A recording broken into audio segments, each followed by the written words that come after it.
Hello students, आपण याच्या आधी आपली पूर्ण ग्लायकोलिसिसची प्रोसेस पाहिलेली आहे. We have already seen our process of glycolysis completely. In our last lecture, I have taken an overall reaction of glycolysis, which I am going to write it again here. See, हा आपला ग्लुकोजचा molecule होता. त्याच्यासोबत आपण 2 NADचा reaction पाहिला होता, plus 2 ADP होता, ॲडेनोसाइन diphosphate, plus 2 inorganic phosphate. This is inorganic phosphate. In the presence of several enzymes, the process of glycolysis was proceed on, and our product was 2-pyruvate plus 2NADH2 and plus 2 ATP. This was our overall reaction of glycolysis. Now we are going to study this part, that is link reaction or acetylation of pyruvate.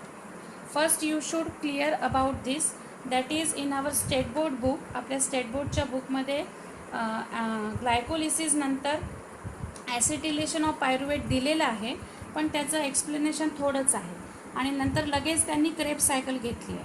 But he जी reaction आहे ॲसिटिलेशन of pyruvate, हा जो part आहे याला मी link reaction म्हणत आहे. तर actually glycolysis आणि क्रेब्स सायकल या दोघांचा मधला पार्ट आहे हा ॲसिटिलेशन ऑफ पायरुवेट. म्हणून ग्लायकोलिसिसला क्रेब्स सायकलशी जुळवणारा हा पार्ट असल्यामुळे त्याला शॉर्टमध्ये म्हणतात लिंक रिॲक्शन म्हणतात. तर याच्यात काय होणार आहे बघा, what will happen in this link reaction. See here, आपला जो पायरुविक ॲसिड आहे जो आपण तयार केला, पायरुविक ॲसिड म्हणा किंवा पायरुवेट म्हणा, one and the same. Pyruvic ॲसिडचं काय होईल, it will undergoes oxidative decarboxylation. याचं होणार आहे ऑक्सिडेटिव्ह डिकार्बॉक्झिलेशन. ओके, आता ऑक्सिडेटिव्ह डिकार्बॉक्झिलेशन होणार आहे आणि का बरं होणार आहे, बिफोर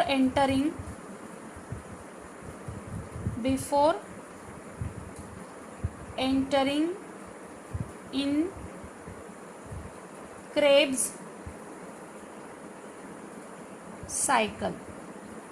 क्रेब्स सायकलमध्ये एंट्री होण्याच्या आधी पायरुविक ॲसिडचं हे अतिशय महत्त्वाचा टप्पा आहे, ऑक्सिडेटिव्ह डिकार्बॉक्झिलेशन व्हायला पाहिजे आणि ते होण्याची ही स्टेप आहे link reaction or acetylation of pyruvate. मग याच्यात काय होणार आहे, आपल्याला याच्यात रिमूव्ह करायचं आहे. What will be the remove, काय आपण काढून टाकणार आहोत बघा. रिमूव्हल ऑफ कार्बन डायऑक्साईड, आपल्याला कार्बन डायऑक्साईड काढायचं आहे. We will going to remove the carbon dioxide आणि त्याच्यासोबतच अजून कोणाला काढायचं आहे, अलॉंग विथ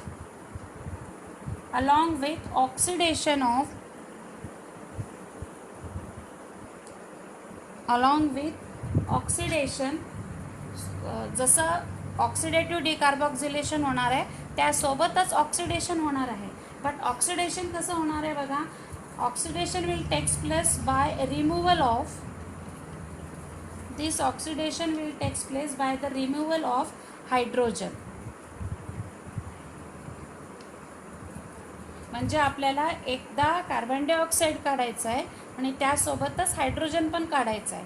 बट हायड्रोजन काढून टाकण्याच्या प्रोसेसला आपण ऑक्सिडेशन म्हणतो आहे आणि कार्बन डायऑक्साईडला काढून टाकण्याच्या वेळेस आपण डिकार्बॉक्झिलेशन म्हणतो आहे. ठीक आहे, आता ही जी रिॲक्शन होणार आहे, removal of carbon dioxide along with oxidation by removal of hydrogen, ही जी रिॲक्शन होणार आहे it is catalysed by enzyme. याला एक कॅटलाइज करायची आहे, म्हणजे ही reaction in the presence of enzyme होणार आहे. तर त्याला आपण म्हटलं it is catalysed by enzyme. ती एका विशिष्ट एन्झाईमद्वारे कॅटलाइज्ड होणार आहे आणि त्या एन्झाईमचं नाव आहे pyruvic. The name of enzyme is pyruvic dehydrogenation.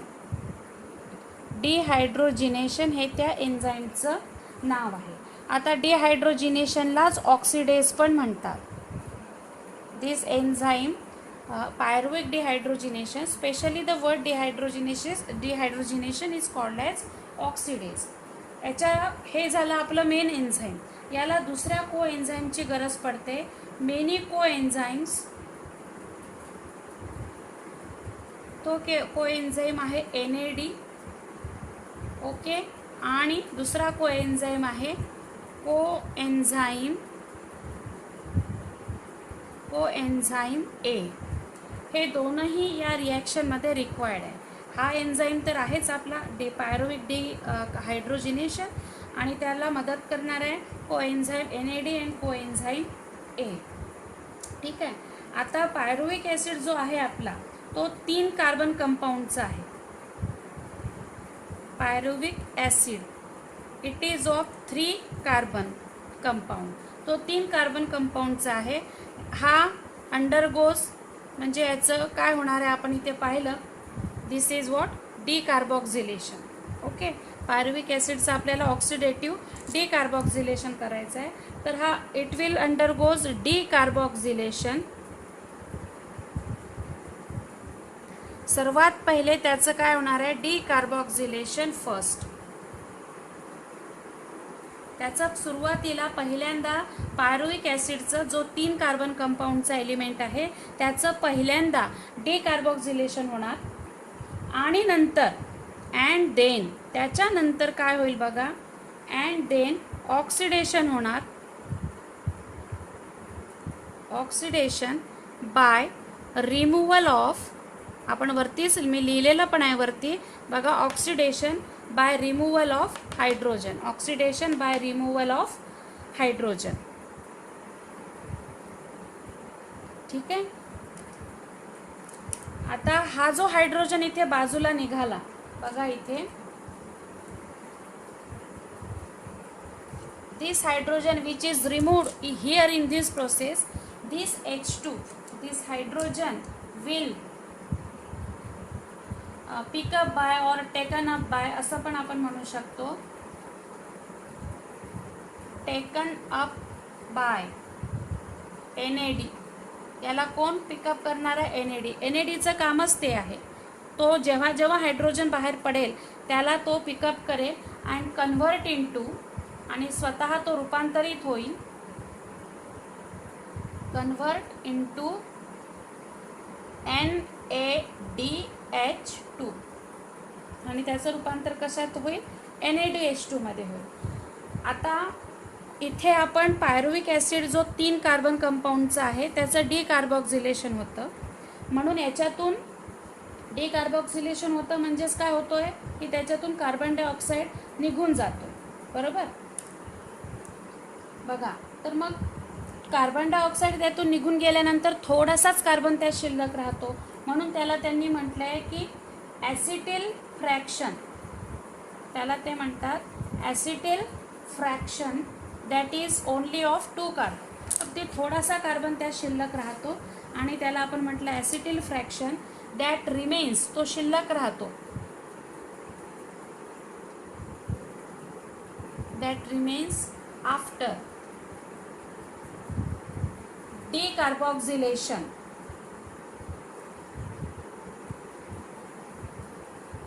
आता डिकार्बॉक्झिलेशन म्हणजेच काय, रिमूव्हल ऑफ कार्बन डायऑक्साईड. आपण पायरुविक ॲसिडमधून कार्बन डायऑक्साईड काढून टाकला म्हणून त्याच्यातून अगदी थोडा CO2 निघाला. ठीक आहे, म्हणजे 1 कार्बन गेला in the form of carbon dioxide, मग उरतात फक्त 2, म्हणून त्याला त्यांनी म्हटलं ॲसिटिल फ्रॅक्शन. हा डिकार्बॉक्झिलेशनच्या नंतर उरणारा छोटासा लिटिल फ्रॅक्शन आहे, तो कोण घेतं बघा, it is taken up by. आता जसा H2ला NADने पिकअप केलं तसा या ॲसिटिल फ्रॅक्शनला कोण पिकअप करेल किंवा कोण घेऊन घेईल ते बघा, by coenzyme A, and it will converted into acetyl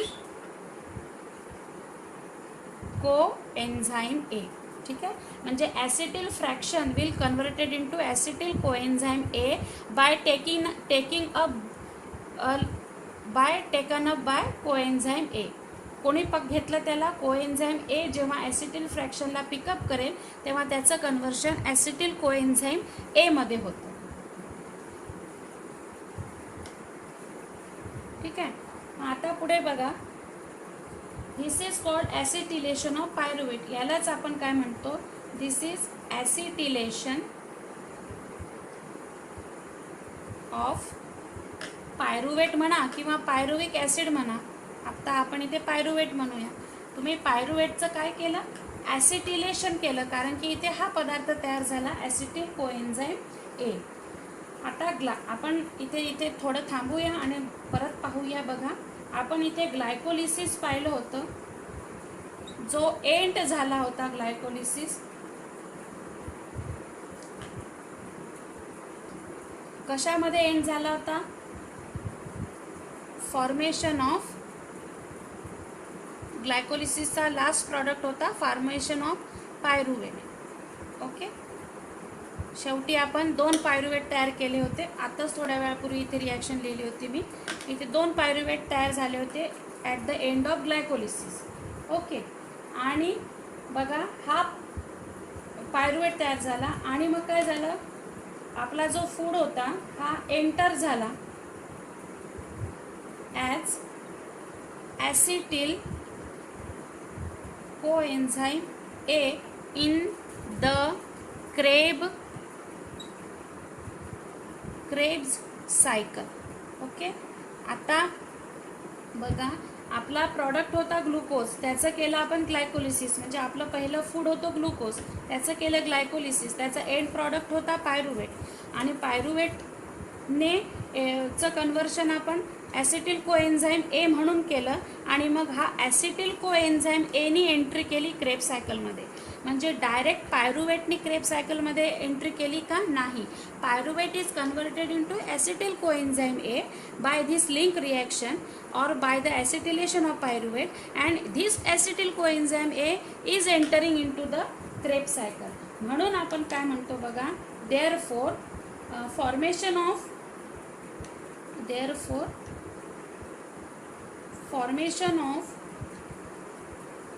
acetyl coenzyme A किंवा acetylation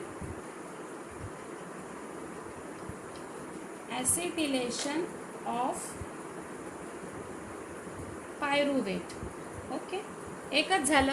ॲसिटिलेशन ऑफ पायरुवेट म्हणा किंवा फॉर्मेशन ऑफ ॲसिटिल कोएन्झाईम ए म्हणा, याला आपण काय म्हणतो? Is called connecting link between it is the connecting link between glycolysis and Krebs cycle. त्यालाच आपण म्हटलंय और लिंक रिॲक्शन. आपण त्याला म्हणतोय लिंक रिॲक्शन, बरोबर. म्हणजे ॲसिटिल कोएन्झाईम ए हा जो प्रकार तयार झाला इथे, तो क्रेब्स सायकल आणि ग्लायकोलिसिसच्या दरम्यान तयार झाला आहे, म्हणून त्याला आपण म्हणतोय लिंक रिॲक्शन असं म्हणतोय. तर आता पुढे बघा, अगदी छोटंसं राहिलेलं याच्यातला रिॲक्शनच्या स्वरूपामध्ये एक पार्ट आपण बघूया. पहा, आपल्याला होल प्रोसेस जर सांगायची असेल तर आपण कशा पद्धतीने इथे तिला रिप्रेझेंट करू शकतो किंवा सांगू शकतो. पहा, आपल्याकडे 2 पायरुवेट होते. वी हॅव 2 पायरुवेट आणि त्याच्यातून 2 CO2 तयार झाले. ओके, एका पायरुवेटचं पायरुवेटमधून एका पायरुवेटचं डिकार्बोक्सिलेशन केलं तर 1 कार्बन डायऑक्साईड, 2 पायरुवेटचं डिकार्बोक्सिलेशन केलं तर 2 कार्बन डायऑक्साईड. त्याच्यातून जो NAD तयार होत होता, 2 NAD जे आपल्याला कोएन्झाईम म्हणून लागत होते, 2 NAD, तर त्याच्यातून 2 हायड्रोजन बाहेर पडतील तर 2 NADH2 हायड्रोजन कसे बाहेर पडले होते? बाय द ऑक्सिडेशन, किंवा त्याला आपण म्हटलं होतं डिहायड्रोजिनेशन. हायड्रोजन बाहेर पडला तर NADने पिकअप केला म्हणून तो NADH2 झाला. तसंच जो ॲसिटिल फ्रॅक्शन शिल्लक होता बघा, दोन कोएन्झाईम ए लागणार होते. कोएन्झाईम एने आपल्याला बनवून दिला 2 ॲसिटिल कोएन्झाईम ए, बरोबर. कारण की दोन लिटिल फ्रॅक्शन ॲसिटिल फ्रॅक्शन शिल्लक राहतील तर त्याला 2 कोएन्झाईम ए लागतील, म्हणून 2 ॲसिटिल फ्रॅक्शनचं कन्व्हर्शन 2 ॲसिटिल कोएन्झाईम एमध्ये होईल. तर अशा पद्धतीने आपण इथे लिंक रिॲक्शन किंवा ॲसिटिलेशन ऑफ पायरुवेट फिनिश केलेलं आहे. In our next lecture we will see the complete Krebs cycle. So keep the data in your mind properly. Till then, goodbye.